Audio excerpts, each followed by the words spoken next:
టీచర్లే contribute చేశారు నా చదువు అంతా కూడా.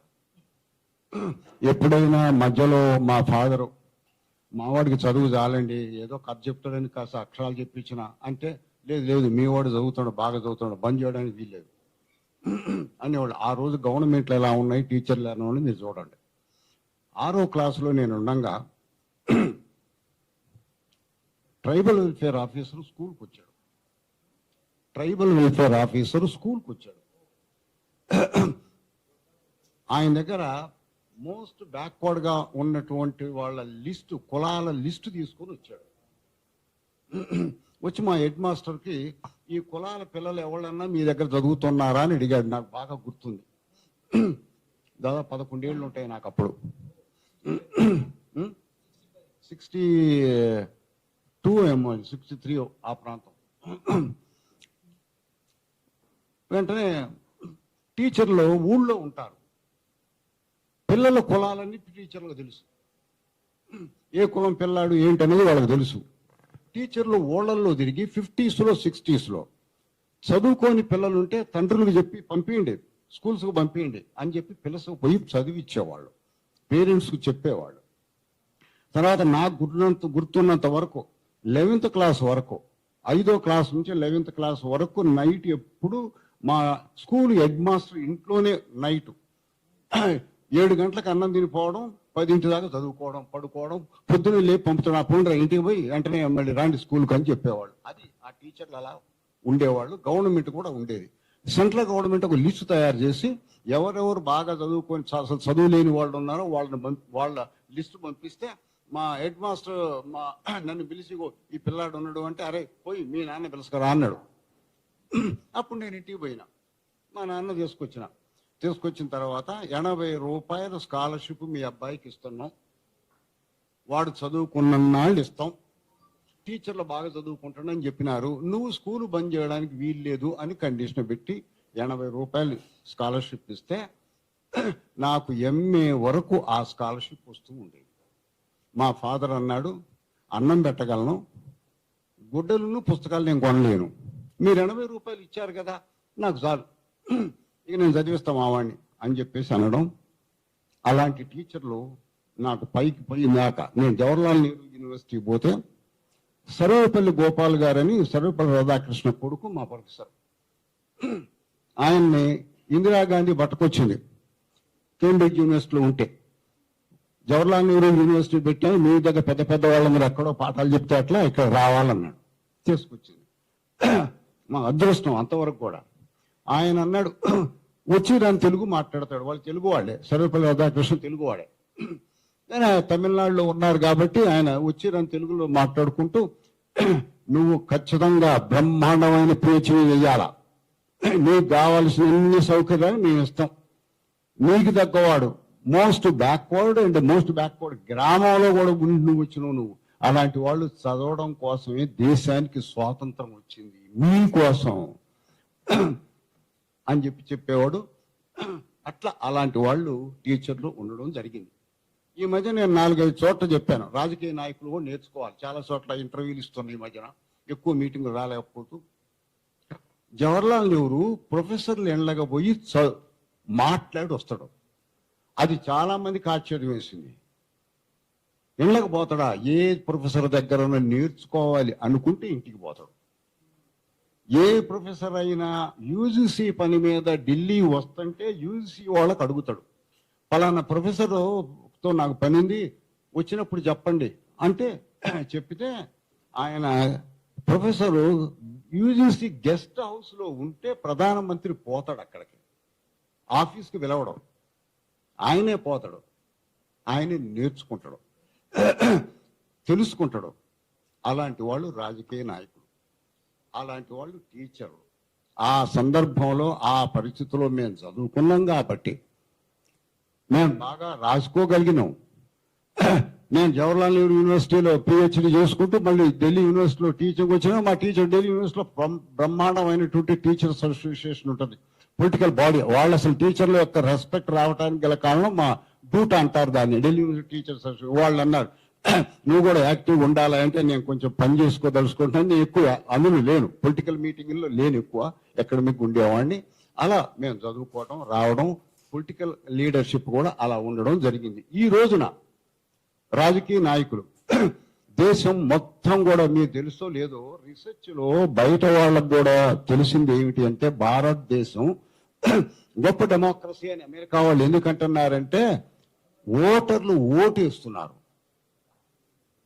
అదనమాట, ఓటర్లు ఓటేస్తున్నారు. గదవాళ్ళు పోండి అని అంటల్లా, ఓటేస్తున్నారు.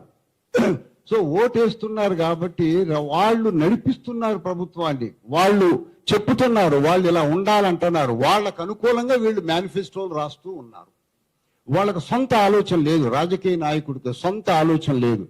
ఏదంటే అది ఆ టైంలో అక్కడ మాట్లాడతాడు.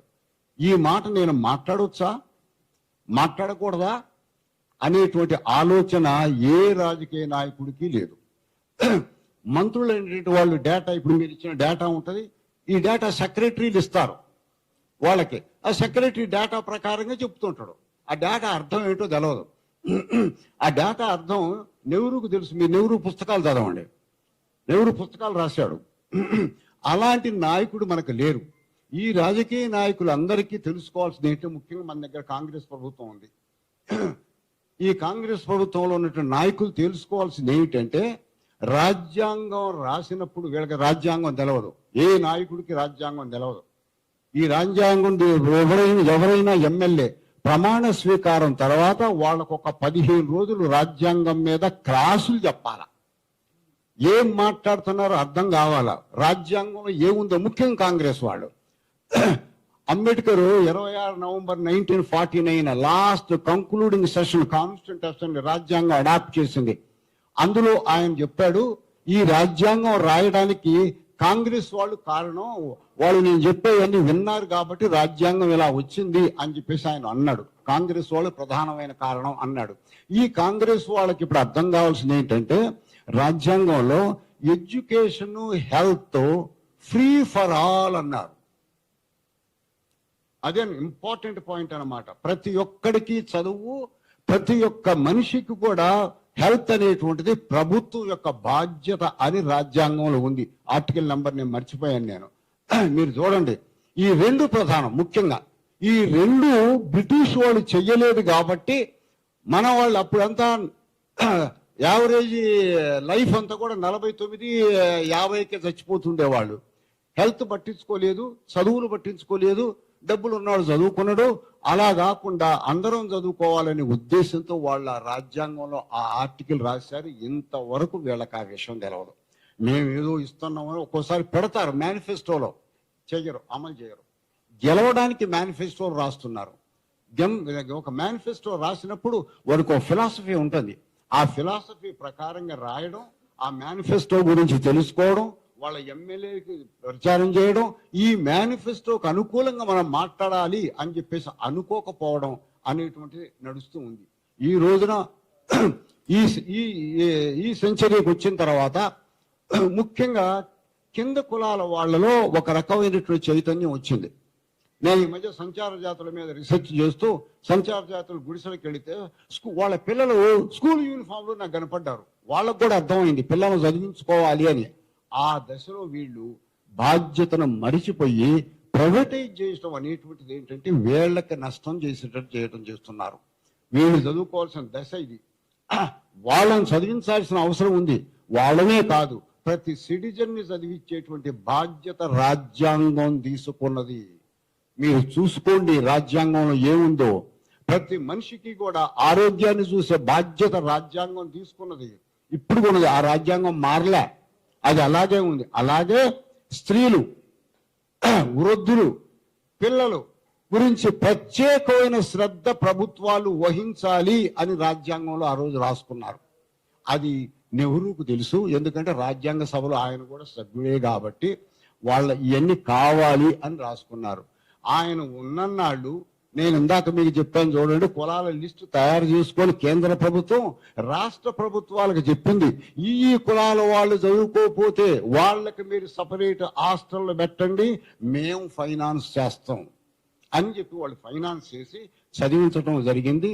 అలా హాస్టల్ ఇచ్చి చదివించారు కాబట్టి కొంతమంది అన్న చదువుకోవటం అనేది జరిగింది. ఈ రోజు రాజకీయ నాయకులు, మేము కాంగ్రెస్ వాళ్ళం, మేము రాజ్యాంగం రాసినాం, మేము నెహ్రూ గారి వారసులం, మేము అది ఇది అనడమే కానీ ఒక్క ఎమ్మెల్యే కూడా రాజ్యాంగం తెలవదు. నేను వాళ్ళు వినాలని నేను చెప్తున్నా మీడియా ముందు. ఒక్క రాజ్యాంగంలో ఏముందో తెలియదు వాళ్ళకి.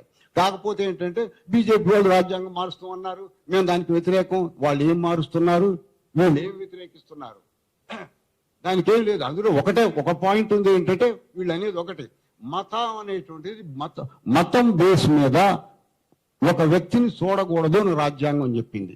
మతం ఎవరైనా కానీ, మతం irrespective of religion all rights are equal to everybody అనేటువంటిది చెప్పింది రాజ్యాంగం. మతానికి ఇంపార్టెన్స్ ఇవ్వకూడదు. మతం అన్ఇంపార్టెంట్ మనకి. ఎవడు బతుకు వాడు బతుకుతాడు, ఎవడు పద్ధతిలో వాడు ఉంటాడు, ఎవడు విలువ వాడి, ఎవడు మతం వాడిది, ఎవడు భగవంతుడు వాడు, దాంతో రాజ్యానికి సంబంధం లేదు అనేటువంటిది మాత్రం రాజ్యాంగం క్లియర్ గా ప్రకటన చేసింది. కాబట్టి ఈ రోజున ముఖ్యమంత్రి గారు నేను స్కూల్స్ తీసేస్తా, అవి తీసుకొస్తా అంటే రాజ్యాంగానికి వ్యతిరేకంగా మాట్లాడుతున్నారు మీరు. వాళ్ళందరినీ తీసుకొచ్చి పాఠాలు మీరు ఏంటంటే పాఠశాలలో వెయ్యాల్సిన బాధ్యత మీ మీద ఉంది. టీచర్స్ కి మంచి ట్రైనింగ్ ఇవ్వాలా. దారుణమైనటువంటి యూనివర్సిటీ, నేను ఢిల్లీలో ఉన్నప్పుడు ఒకవేళ వస్తే ఎప్పుడైనా యూనివర్సిటీ సెమినార్లకు వచ్చేవాడిని, కింద రాలే నేను చూస్తూ ఉన్నాను ఎంత దారుణంగా కాలేజీ యూనివర్సిటీ స్కూల్ పడిపోయిందో ఈ రాష్ట్రంలో. దారుణంగా పడిపోయింది. క్వాలిటీ లేదు ఎడ్యుకేషన్కే. ఎవరు ఏం చెప్తున్నారు పిల్లవాడికి, మొన్న మధ్య ఎక్కడో చెప్తున్నారు 4వ తరగతి 5వ తరగతి పిల్లవాడికి ఆల్ఫాబెట్స్ రావటం లేట, నంబర్లు రావటం లేదట. అలాగే హైయర్ ఎడ్యుకేషన్ లో క్వాలిటీ లేని రీసెర్చ్, క్వాలిటీ లేని పిహెచ్డీలు. ఇప్పుడు టెంపరీ టీచర్లు హెడ్ ఆఫ్ ది డిపార్ట్మెంట్స్. మొన్న వారం రోజుల కింద నా దగ్గరకు ఒక 3-4 టీచర్లు వచ్చి 12వ తారీఖు నాడు కాలేజీలు ఓపెన్ అవుతున్నాయి సార్, ప్రతి సంవత్సరం కాలేజీ టీచర్లను తీసుకొని సెలవులు అయిపోగానే తీసేసి మళ్ళీ వాళ్ళు ఇష్టం వచ్చిన వాళ్ళకి ఇంటర్వ్యూలు పెట్టి ఇస్తూ ఉంటారు, ఇది మాకు అన్యాయం కాదా అని చెప్పేసి వాళ్ళు అన్నారు. వాళ్ళకి తెలుసో గవర్నమెంట్ కు తెలుసుకోవాల్సిన అవసరం ఉంది. పాపం వాళ్ళు ఎంత బాధపడుతున్నారంటే పిహెచ్డీ చేసినాక 30 ఏళ్ళు 40 ఏళ్ల వయసులో పెళ్లి కాని వాళ్ళు కూడా ఉన్నారు. 28,000 రూపాయల జీతం వాళ్ళకి.